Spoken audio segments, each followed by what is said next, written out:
ಕುಂಭಮೇಳದ ಬಗ್ಗೆ ಕಾಂಗ್ರೆಸ್ ಅವರ ಟೀಕೆಗಳು ಈಗಲೂ ಕೂಡ ನಿನ್ನೆ ಘಟನೆ ನಂತರದ ಕಾಂಗ್ರೆಸ್ನವರು ಅಯೋಗ್ಯರಿದ್ದಾರೆ.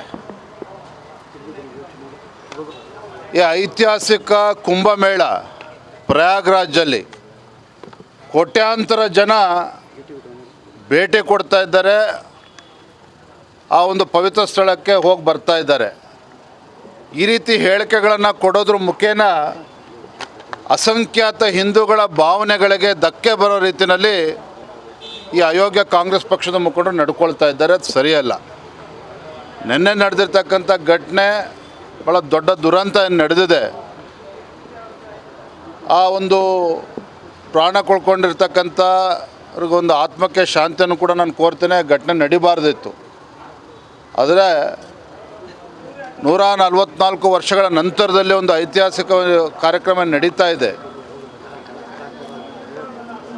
ಕೋಟಿ ಜನ ಅಲ್ಲಿ ಭೇಟಿ ಕೊಡ್ತಾ ಇದ್ದಾರೆ. ಇಂಥ ಸಂದರ್ಭದಲ್ಲಿ ಈ ರೀತಿ ಹೇಳಿಕೆಗಳನ್ನು ಕೊಡ್ತಕ್ಕಂಥದ್ದು, ಅವರ ಭಾವನೆಗಳಿಗೆ ಧಕ್ಕೆ ತರದ ರೀತಿಯಲ್ಲಿ ಮಾತನಾಡ್ತಕ್ಕಂಥದ್ದು ಅಕ್ಷಮ್ಯ ಅಪರಾಧ.